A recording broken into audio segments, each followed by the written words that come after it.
안녕하세요. 오늘은 금강경에 물들다 33번째 시간입니다.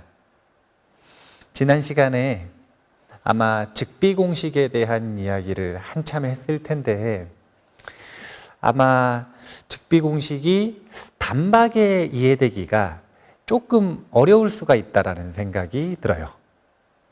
이제 즉비공식이라고 하는 것 자체가 이 금강경 속에서 끊임없이 반복되는 반야의 논리인데, 논리, 직관의 반야가 아니라 논리로서의 반야를 쓸 때 즉비와 심형이라고 하는 논리를 쓰는데 진짜 어려웠을 수 있지만 오늘도 또 할 거예요. 그래서 이제 아마 거의 처음 듣는 듯한 느낌이 들 수도 있는데 오늘 진짜 어려우니까 한번 잘 따라와 보면 좋을 것 같습니다. 진짜 어려운 얘기 한번 해볼게요. 세상에서 가장 키 큰 사람이 누군가? 이게 오늘의 주제입니다. 세상에서 키가 제일 큰 사람. 서장훈? 그러니까 이제 거대하다라고 하는 그 개념이 어떤 의미인가, 진정으로 거대한 게 무엇인가, 오늘 이걸 한번 해볼 건데, 우리나라에서는 서장훈 씨가 제일 키가 큰가요? 몇 센치인데요? 그것까지 모르지만 2cm 더 크다고 알고 있습니다. 2cm가 더 크다. 자, 서장훈과 공자 누가 더 클 것 같으세요? 이 진짜 어려운 주제라.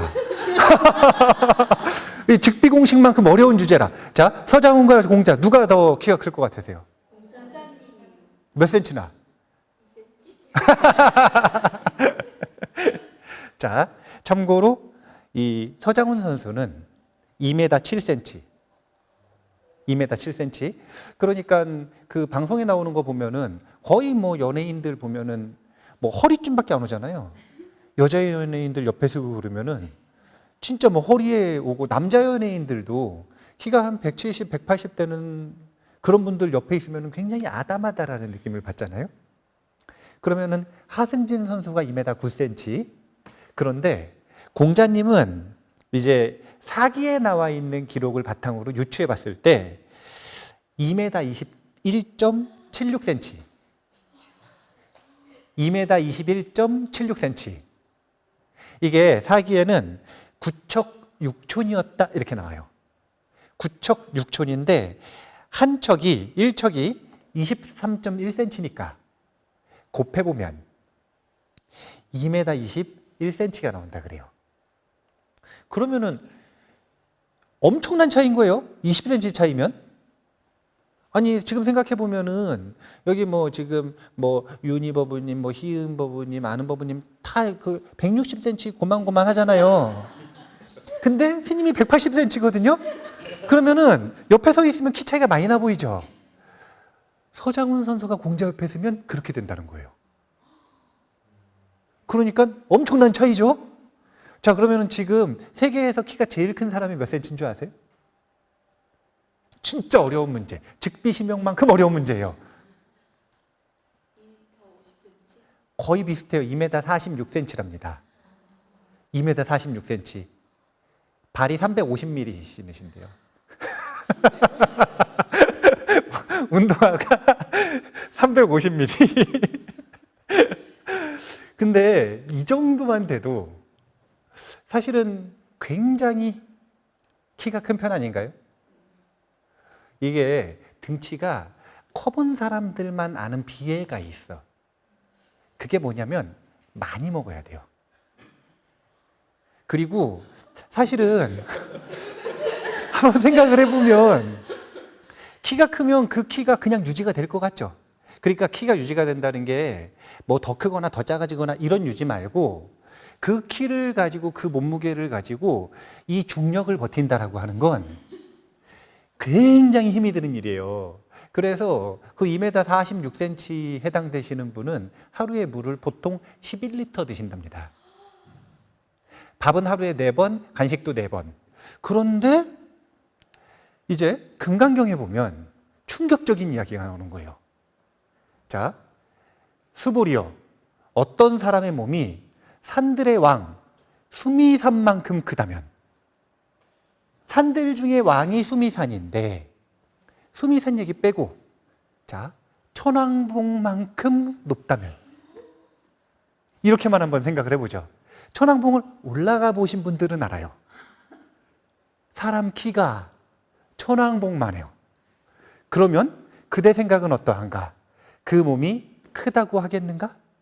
자, 큰가요, 작은가요? 여기 너무 마음에 들어. 청년들 너무 마음에 들어. 아니, 불자들이 이런 거 질문을 하면 선문답인 줄 알아. 그래가지고 이상한 대답을 하거나 대답을 하길 망설이거나, 아니 뭐 내가 이상하게 대답을 하면 망신 주는 사람, 망신 맞나요? 망신 주는 사람도 아니고. 석가모니 부처님도 선문답 하시는 분 아니에요? 딱 말 그대로 천왕봉만큼 사람의 키가 크다면 당연히 그 몸은 크다고 하겠죠. 수보리가 대답하였습니다. 매우 큽니다, 세존이시여. 왜냐하면 부처님께서는 몸 아님을 설하셨으므로 큰 몸이라 말씀하셨기 때문입니다. 자, 여기 이제 뒤에가 즉비공식이에요. 이 부분을 전 시간에 했고 이번 시간에도 살짝 복습을 하기는 할 건데, 일단 먼저 지금 이 수미산만큼 몸이 크다, 키가 크다, 이런 이야기들이 왜 들어갔는지부터 한번 생각을 해봐야 돼요. 왜냐면은 금강경 공부를 하는데 갑자기 키 큰 사람 얘기가 왜 나와? 아니, 사람들은 이런 게 안 궁금한가 봐요. 금강경을 막 읽으면서 이게 안 궁금한가 봐. 수미산만큼 키 큰 사람 이야기가 왜 나오나? 일단은 수미산의 높이를 제가 계산해 봤어요. 경전에 나오는 이 유순 개념을 가지고 이 경전에서는 수미산의 높이를 84,000유순이라고 표현을 합니다. 불교에서는 84,000 자주 나오는데 들어보셨어요? 뭔데요? 자, 84,000 대장경. 자, 대장경 어디 있어요? 왜 이렇게 잘 맞죠? 근데 이제 84,000이라고 하는 숫자는 불교에서 그러니까 거의 만수라고 보시면 돼요. 만수르 말고 만수 꽉 찼다. 꽉 찼다. 그러니까 가장 높다라는 뜻을 표현할 때 그냥 사실은 84,000이라고 표현을 하는 거예요. 그래서 저 숫자가 아주 디테일하게 맞는 건 아니지만 저걸 기준으로 계산을 해봤을 때 1유순이 대략 11kg랍니다. 그러면 곱하면 84,000유순은 924,000km. 924,000km. 지구의 하늘 높이가 대략 1,000km 정도가 된대요. 지구의 지름은 대략 13,000km 정도가 된답니다. 대략. 그런데 수미산은 924,000km예요. 그럼 지구보다 크고 높죠. 자, 그러면 태양하고 비교해 볼까요? 태양은 139만 km. 태양의 지름이 139만 km. 그러니까 이게 사람은 이렇게 길쭉하게 큰데 지구나 태양은 동그랗잖아요. 완전히 동심원은 아니더라도 이렇게 동그랗잖아요. 그러니까 지름이 키잖아. 그러니까 태양의 키를 한번 계산해 본다면 대략 139만 km예요. 그러면 사실은 한 40만 km 정도 차이가 나나요? 그러니까 3분의 2 정도? 그러니까 태양이 한 요만하면은 저 수미산은 한 요만한 거네? 태양이 이만해요. 그럼 수미산은 한 이만한 거예요. 이 정도는 돼야, 생각을 해보세요. 이 정도는 돼야 그 사람을 봤다고 하지. 생각을 해보셔. 자, 지구가 아까 13,000km죠. 13,000km면은 저 태양하고 비교했을 때 요만해.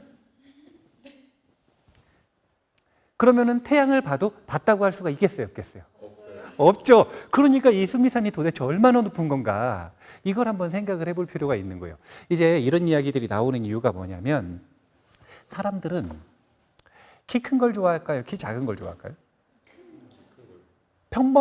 그러니까 평균적인 기준으로 볼 때 키 큰 걸 좋아해. 항상 키 큰 사람에 대한 판타지, 거대하다는 것에 대한 판타지가 있었어요.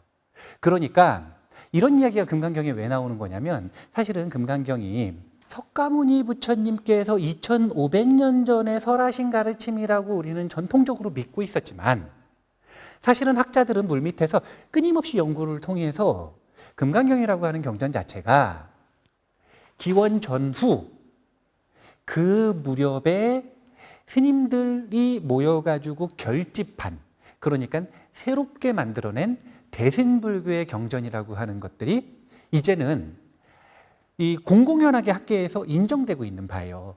그러면 그때 당시의 상황이라고 하는 걸 보면 이 금강경이라고 하는 경전을 만들어 가지고 이제 이 사람들은 왜 이걸 만들었냐면 보살승 운동을 하고 싶어서, 보살림 운동이 아니라 보살승 운동, 관세음 보살림 운동이 아니라 보살승 운동. 관세음 보살림 운동은 관세음 보살림을 믿자는 거고, 그거 말고 보살승은 내가 그 보살이 되자, 내가 관세음 보살이 되고 내가 문수보살이 되자, 그렇게 해서 내가 중생을 구제하고 내가 일체지의 깨달음을 얻자. 이분들의 중심 텍스트로 결집된 게 바로 금강경이에요. 그런데 이분들은 목적이 내가 깨닫는 게 더 중요해요? 아니면 중생을 구제하는 게 더 중요해요? 그럼 중생을 구제하려면 산에서 공부를 해야 돼요? 아니면 중생을 만나서 그 사람들에게 설법을 해줘야 돼? 설법을 해줘야 되죠. 그럼 설법을 할 때 내가 아는 걸 얘기해 줘야 돼요? 그 사람이 알아듣는 걸 얘기해 줘야 돼요? 그렇겠죠? 이해가 돼요? 지금 여기까지? 자, 그러면은 이제 대중들한테 가가지고 어려운 얘기를 하고 싶은 거라. 지난 시간에 했었던 즉비심영. 즉비심영, 이게 뭐냐면은 이거는 리모컨이 아니래요. 그래 놓고 뭐라고 하면 리모컨이라고 이름할 수 있대요. 자, 이 한마디를 들었을 때 머리가 맑아지나요? 아니, 머리가 혼란해져요. 아니, 이 얘기를 전달해주고 싶은 거예요. 이걸 알아야 세상에 있는 모든 오해에서 벗어날 수 있고, 왜냐하면은 우리 모두는 우상숭배를 하고 살아. 여러분은 이게 지금 리모컨을 보고 있다고 생각을 할 거예요. 자, 봐보세요. 이거 리모컨이에요? 저희 선문답 아니요? 이거 사과 아니고 리모컨이에요. 리모컨. 자, 그러면 요거 보라 그러면 리모컨을 보고 있다고 생각을 하지만 그게 바로 우상이라는 거예요. 우리는 리모컨을 보지 않고 뭘 보냐면 이걸 내 인식체계에서 비춰서 나온 결론이 뭐냐면 내 마음, 내 마음에 인식된 이 리모컨의 상을 보고 있어요. 그러면은 자, 제 목소리를 한번 잘 들어보세요. 제 목소리. 제 목소리를 듣고 있나요? 아니라니까. 들리는 마음을 듣고 있는 거예요. 그런데 진짜 안타깝게도 이걸 몰라요, 사람들이. 왜 하나의 사건을 모든 사람들이 다르게 보느냐?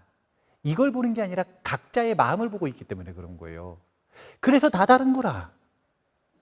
왜 똑같은 소리를 다 다르게 듣느냐? 사람들 그런 경험 못했어요? 카페에서 친구한테 이걸 설명을 해주기 위해서 1시간을 애를 썼어. 그래가지고 막 1시간 동안 자기가 전공했었던 무엇인가를 막 설명을 했는데 알아들었냐 그러니까 찰떡같이 알아들었대요. 나중에 물어보니까 개떡같이 알아듣는 거야. 아니, 그런 경험 못 해봤어요? 그렇죠, 했죠, 그죠? 그게 뭐 때문이냐면 그게 바로 허상, 우상을 숭배하고 있는 거예요. 왜 허상숭배라고 안 하고 우상숭배라고 했냐면, 왜 어리석으로 자를 썼냐면 자기가 허상을 보고 있다는 것조차 모르기 때문에 우상이라고 했던 거예요.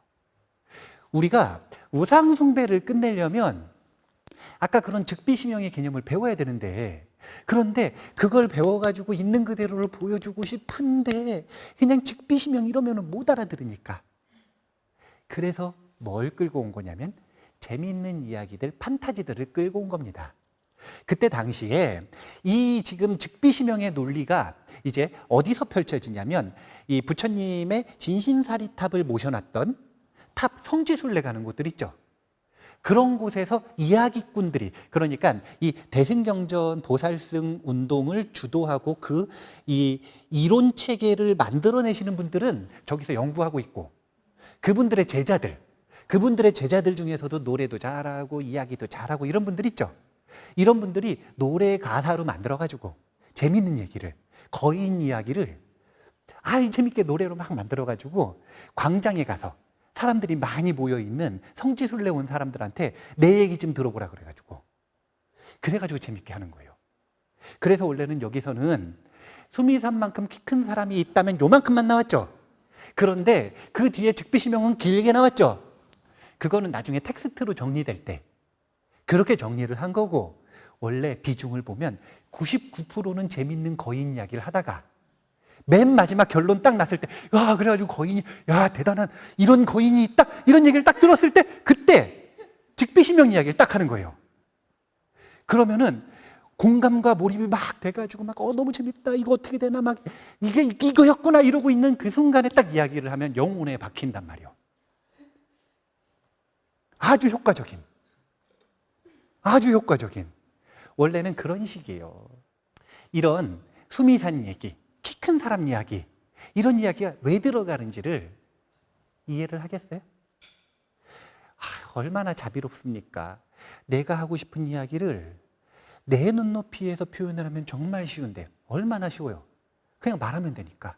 그런데 저 사람 눈높이에서 이야기를 하려면 저 사람에 대해서 연구해야 돼. 저 사람이 뭐 좋아하는지 봐야 돼. 관찰해야 돼. 시도해보고 실패하고 그 모든 과정들을 감수해서라도 중생을 구제하고 싶은 거예요. 그런 마음들이 이런 파편으로 남아있다라는 걸 일단 아셔야 됩니다. 어떤 사람이 극락엘 갔대요.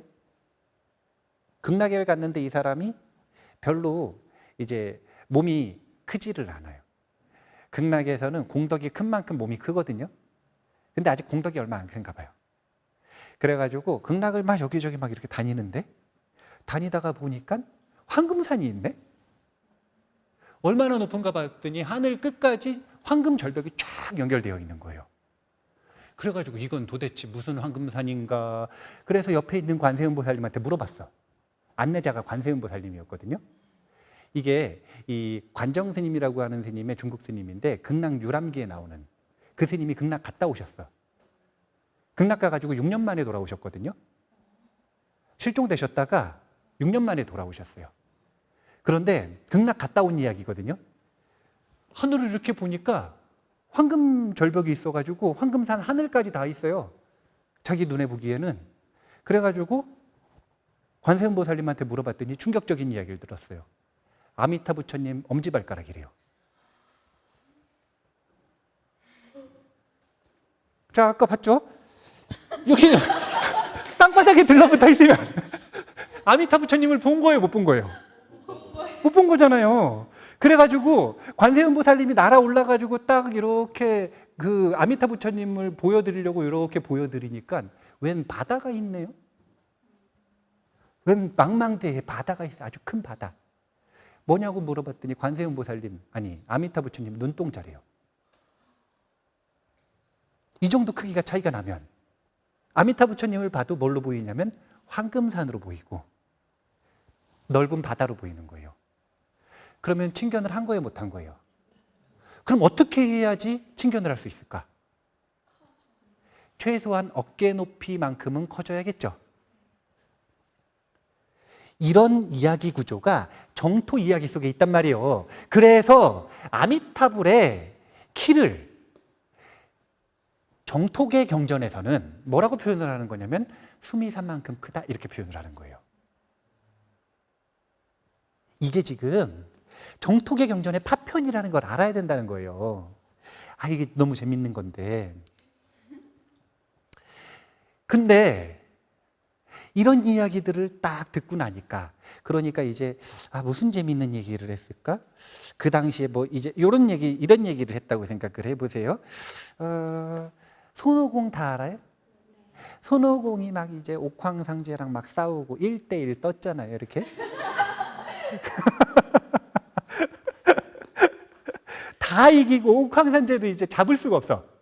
그래가지고 SOS 누구 쳤냐면 석가모니 부처님 불렀죠.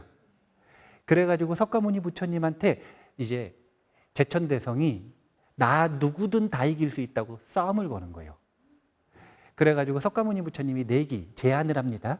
어떤 제안을 하냐면 손바닥에 딱 놓고 내 손바닥에서 벗어날 수 있으면 너를 풀어주겠다고. 그러니까 제천대성 굉장히 자신감이 있어요.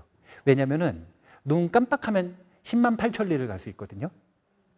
근두운을 타고 눈을 깜빡하면 10만 8천 리를 갈 수 있어요. 그러니까 내기 오케이 하자마자 근두운 타고 막 날른 거예요. 그래가지고 한 10초쯤 딱 날아가니까 세상의 끝에 도착했어. 세상의 끝에 딱 도착하니까 하늘 기둥이 하늘을 딱 받치고 있는 기둥 5개가 딱 있는데 이제 세상 끝에 도착했잖아요. 그래가지고 이야 내가 세상 끝에 도착했으니까 도망갔다. 나는 이제 석가모니 부처님인지 아니면 누군지 모르겠는 그 사람으로부터 벗어난 거예요. 내가 이겼다 싶어가지고 너무 이제 자신만만해서 이 축생들이 보통 뭐 하냐면은 그런 이 새로운 곳에 가면은 영역 표시를 하잖아요. 기둥 하나에다 오줌을 쌌어요. 그리고 또 나 제천대성 왔다 갔다 낙서까지 해놨어요. 그러고 나서 부처님한테 가가지고 내가 내기에서 이겼다고. 근데 봤더니 나중에 알고 보니까 제천대성이 봤었던 5개의 기둥이 석가모니 부처님의 5개의 손가락인 거예요.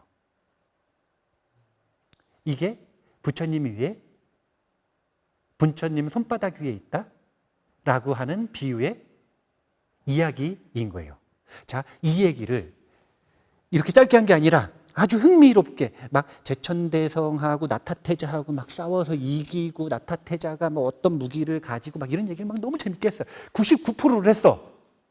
그리고 나서 이제 마지막 1%로 하는 이야기가 그렇게 큰 부처님, 수미산만큼 큰 그 부처님의 몸이 아니므로 몸이라고 한다. 즉비시명의 논리를 그 사람이 알아들을 수 있게 딱 얘기를 해줬어요. 그러면 앞에 부분에서 딱 몰입이 되어 있기 때문에 잘 알아들을까요? 못 알아들을까요? 그런데 제가 지금 얘기했잖아요. 알아들어요? 못 알아들어요? 그러니까 이게 자비롭게 근기를 다시 생각을 해야 돼. 왜냐면은 이유는 다른 게 아니에요. 이유는 다른 게 아니라 믿는 법은 내가 물어봤어요. 군대 가가지고 절에 다녔어요, 성당 다녔어요, 교회 다녔어요. 그러니까 다 갔다 그러더라고요. 이런 걸 이제 순례교라 그래. 순례교. 그러면은 순례교 신자들은 여기다가 목걸이를 만자도 걸고 여기다가 십자가도 걸고 또 여기에 그 성당 십자가 또 달라요. 그 성당 십자가도 다 걸어. 왜냐면은 난 군종장교 있을 때 사람들 만나면은 항상 3가지를 다 들고 다니면서 다 줘버렸어. 취향 저격은 다 줘버리면 돼요. 그런데 순례교의 특징이 있어요. 그게 뭐냐면은 잘 먹는데 잘 몰라. 매번 다른 데를 가니까 헷갈려. 매번 다른 데를 가니까 하나에 대해서 잘 몰라요. 그러니까 성지순례, 부처님 그리워가지고 성지순례 오는 정토교에 빠져있는 정토 사상에 심취해 있는 아미타 부처님께 귀의했었던 그 불자들에 비해서 지금 잘 모르잖아요. 그러니까 즉비시명하면 못 알아듣는 거예요. 그래서 다시 설명을 해줄게요. 즉비시명에 대해서. 또 이것도 재밌게 얘기를 해야 돼. 그래서 간단하게 재밌게 얘기하면 이제 그런 일이 있었대요. 어떤 일이 있었냐면은 고속도로가 쫙 있는데 어느 날 주말도 아니고 명절도 아니요. 근데 합천 톨게이트 있는 데서부터 시작해가지고 고속도로가 꽉 막혀 있는 거예요. 그러니까 지나가던 사람이 여기가 도대체 왜 막히는지 이해가 안 되는 거예요. 그래서 한참 톨게이트 지나가는데 시간이 오래 걸린 다음에 요즘 같으면 하이패스로 지나가는데 그때는 하이패스도 없으니까 다 돈 내야 되잖아요. 근데 돈 받으시는 그 법우님한테 물어봤대요. 아니 오늘 도대체 여기 왜 막히냐고. 그러니까 이분이 너무 바빠가지고 동전을 탁 주면서 신경질적으로, 왜냐면은 지나가는 사람이 다 물어봤나 봐. 그래 신경질적으로 동전을 탁 주면서 한마디를 했대. 너무 바빠서. 짧게 사는 산 물은물. 그렇게 대답을 했대요. 곰곰이 생각을 해보니까 사는 산 물은 물. 어떤 스님이 하신 말이냐면 성철 스님이 하셔가지고 굉장히 유명해진 말이에요. 그날이 무슨 날이었냐면 성철 스님 다비식하는 날. 열반에 드셔가지고 다비식하는 날 전국에 있는 불자들이 다 모여들어가지고 그거 보겠다고 다 모여들어서 이제 난리가 난 거예요. 고속도로가 정체됐어. 자, 여기까지 흥미로워요? 자, 그런데 사는 산 물은 이게 성철 스님이 처음 한 말일까요? 원래 예전부터 선사들에게 유행하던 말일까요? 당연히 그러니까 얘기하겠죠? 당연히 그러니까 얘기하겠지? 원래 원본이 이 말이에요. 청원 유신 선사가 하신 이야기인데 제가 읽어볼게요. 노승이 30년 전에 미처 참선 공부를 하지 않았을 때 산을 보면 그냥 산이었고 물을 보면 그냥 물이었더니 후에 여러 선지식을 챙겨내 깨친 바가 있은 후, 즉 참선 공부해서 깨친 바가 있은 후 산을 보니 그것은 산이 아니었고 물을 보니 그것은 물이 아니었다. 리모컨을 보니 리모컨이잖아요. TV를 보니 TV죠. 그런데 아까 얘기했죠? 리모컨 보는 거예요? 마음을 보는 거예요? 깨친 바가 문득 생기니 리모컨을 보니 리모컨이었어요? 아니었어요? TV를 보니 TV였어요? 아니었어요? 지금 그런 얘기를 하는 거예요. 그런데 옛날 선사들은 저처럼 친절하게 이것이 보는 마음입니다 이런 설명을 안 해주셔. 자기가 참선해서 깨쳐야 되는 거예요. 이 두 가지는 결정적인 차이라 내가 얘기를 해주면 집에 가면 잊어버려. 근데 참선해서 깨치면 그대로 그 지혜가 삶 속에서 유지가 되는 거예요. 물을 보니 그것이 물이 아니었다. 그런데 삶을 더 지내서 깨친 이후에 삶을 더 지내서 마음 쉴 곳을 얻은 오늘 다시 예전의 산을 보니 그냥 산이었고 물을 봐도 그냥 물이로다. 인식의 변화를 사는 산, 물은 물, 사는 산이 아니고 물은 물이 아니고 그리고 다시 사는 산, 물은 물 이렇게 수행할 때의 인식의 변화를 보여주고 있는 노승의 고백, 설법입니다. 이게 원래 원본이에요. 어떤 스님은 산과 물로 하지 않고 돌과 나무로 할 수도 있겠죠. 원빈 스님은 리모컨과 TV로 했죠. 이 논리의 원리를 봐야지 산이냐 물이냐 리모컨이냐가 중요한 게 아니에요. 이건 뭐냐면 아무 생각 없이 볼 때는 우리가 이것이 내가 지금 보고 있는 그것인 줄 알아. 이것에서 벗어나기 위한 게 뭐냐면 즉비입니다. 이것이 아니라고 하는 걸 먼저 알아야 되는 거예요. 그때 필요한 게 뭐냐면 즉비의 논리. 뭐냐? 부정. 부정을 통해서 내가 하고 있는 것이 이것이 우상숭배라고 하는 걸 분명하게 알아야 돼요. 우상숭배는 불상 모신 걸 우상숭배라고 하는 게 아니라 내가 세상을 잘못 보고 있는 것, 가끔 잘못 보고 있는 것도 아니고 always, 항상 잘못 보고 있는 것. 그런데 잘못 보고 있다는 것조차 모르는 것. 이걸 보고 우상숭배라고 하는 거예요. 거기서 벗어나려면 먼저 뭘 알아야 되냐면 즉비의 논리, 부정을 알아야 돼요. 이거 리모컨 아니라니까. 이게 무슨 리모컨이요. 여러분들의 마음을 보고 있는 겁니다. 이걸 먼저 알아야 돼요. 세상 모든 것들은 그게 아니에요. 내 마음을 보고 있는 거예요. 이해가 돼요? 그런데 여기서 끝나면 허무주의에 빠질 수 있어. 이렇게 끝나면 사람들은 어떻게 생각하냐면 그럼 리모컨 없는 줄 알아요. 이것이 없는 건 줄 알아. 그냥 환상인 줄 알아요. 그런데 내가 보고 있는 것과 이게 틀리죠. 하지만 이게 지금 여기에 이런 존재로서 있어요, 없어요? 이건 허상이 아니잖아요. 그래서 즉비의 논리로서 잘못된 오해를 걷어내고 다시 봤더니 이것이 리모컨이더라. 대긍정으로 나아가는 것, 이게 즉비 다음에 긍정, 심형의 논리입니다. 그래서 즉비의 논리가 금강경의 논리라고 생각하는 건 굉장히 수준이 낮은 거예요. 금강경이 부정만 하는 거라고 생각을 하면 그것은 굉장히 초등학생적인, 너무 비유가 좀 비하하는 발언일 수 있겠다. 너무 수준이 낮은 그런 논리예요. 금강경의 논리는 그렇게 수준이 낮지 않습니다. 무작정 부정하는 게 아니에요. 그런 거는 회의론자들이 하는 거고, 진정으로 알 수 없다.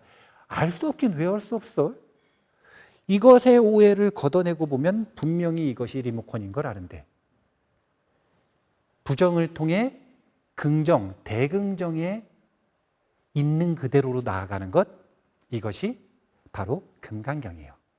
그래서 수미산만큼 키 큰 거인이 있단 말이에요. 그 키 큰 거인, 그 거인은 여러분들이 생각하는 그 개념 속에 자기가 상상하는 그 개념 있죠? 그 거인하고 같을까요? 다를까요? 이게 즉비.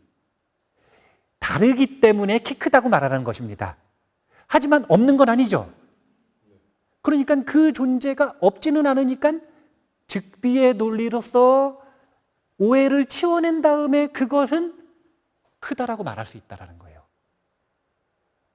이 논리가 즉비 심형의 논리고, 이 논리가 이제 금강경 속에서 끊임없이 반복될 거예요.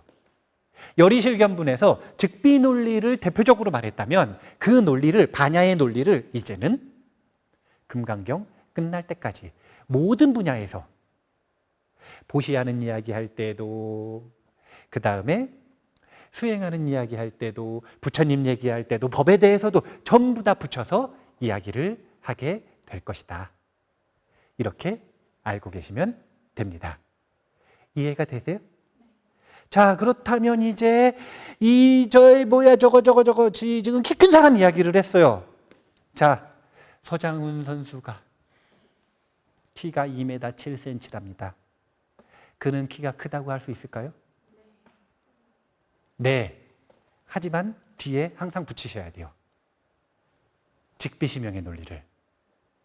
스님께서 말씀하시는 키가 크다라고 하는 것은 키가 큰 것이 아니기에 키가 크다고 할 수 있습니다.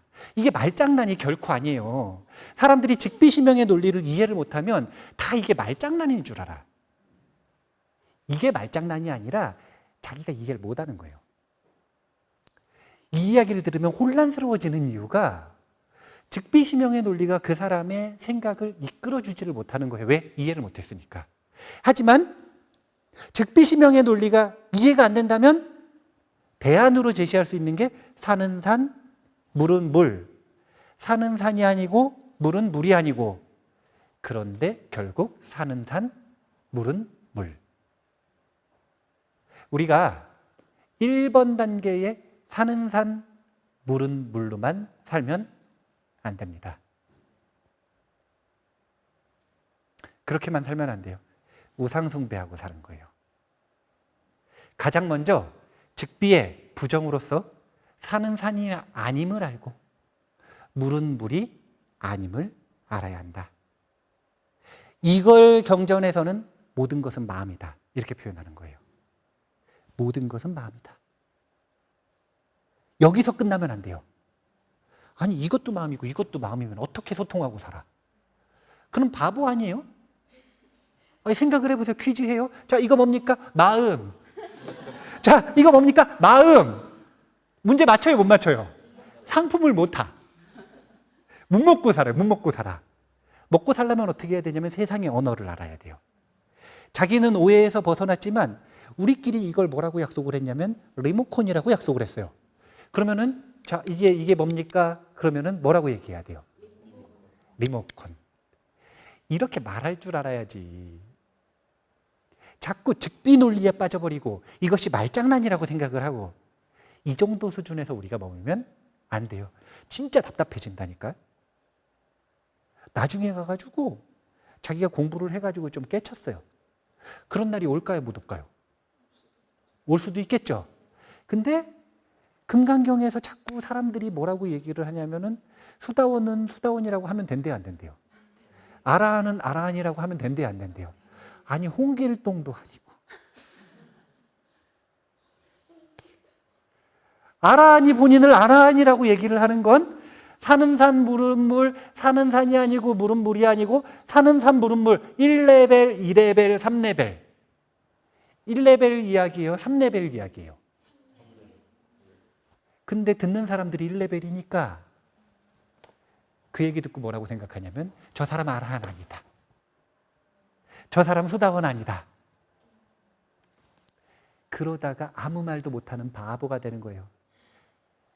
자, 아라한만 말하면 안 돼요? 나는 나라고 말하면 돼요? 그것도 안 되겠죠? 리모컨이라고 말하면 돼요? 금강경이 이런 경전이 아니라고 하는 것 우리가 오늘 꼭 기억을 하셔야 될 것 같아요. 자, 결론 내겠습니다. 아미타 부처님 칭견했어. 수미산만큼 큰 진짜 금강경을 막 읽다가 보니까 어느 날 갑자기 부처님을 칭견한 거예요. 그 경전 속에 나오는 그 키 큰 사람. 그 사람을 칭견을 했어요. 그런데 천왕봉보다 더 높은 그냥 산 같아. 이러면 칭견을 한 거라고요? 못한 거라고요? 못한 거예요. 그럼 아쉽잖아요. 부처님 바로 눈앞에 있었는데 모르니까. 지금 이게 우리 꼴이거든요. 부처님이 거대하게 큰 존재로서 우리 앞에 있는데 우리는 그것이 부처님으로 인식이 되질 않는 거예요. 그러면 그때 부처님을 칭견하고 싶으면 어떻게 해야 될까요? 그렇죠. 공덕을 키우는 최고의 방법, 금강경에서는 무주상보시라고 이야기를 하는 겁니다. 무주상보시가 무엇인지 지금 복습하면 그것은 결론을 내리는 게 아니에요. 다시 시작하는 거지.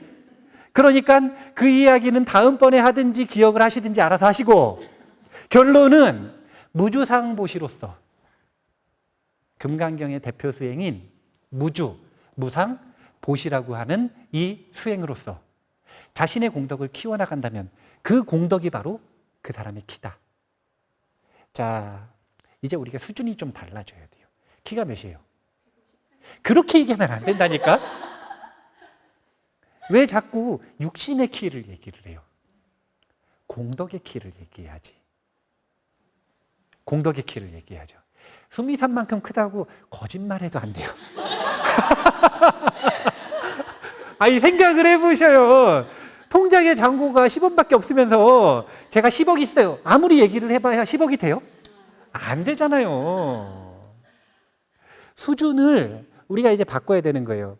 키라고 하는 걸 얘기할 때 그 사람의 육신을 보는 게 아니라 그 사람의 공덕을 보는, 그 사람의 몸의 크기를 보는 게 아니라 그 사람의 지혜의 크기를 보는, 그렇게 할 때 금강경 속에서 말씀하시는 수미산만큼 키 큰 사람, 그리고 그것이 몸이 아니기 때문에 몸이라고 말한다라고 하는 즉비심영의 논리가 우리에게 더욱 쉽게 와닿을 수 있습니다.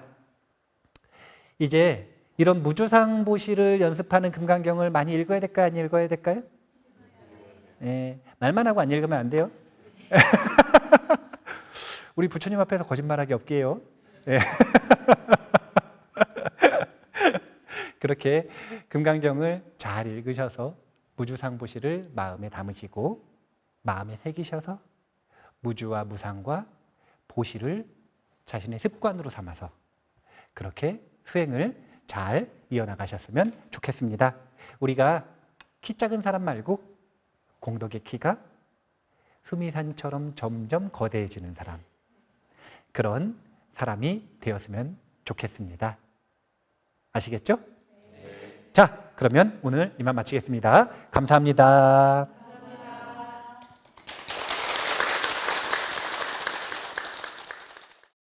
감사합니다.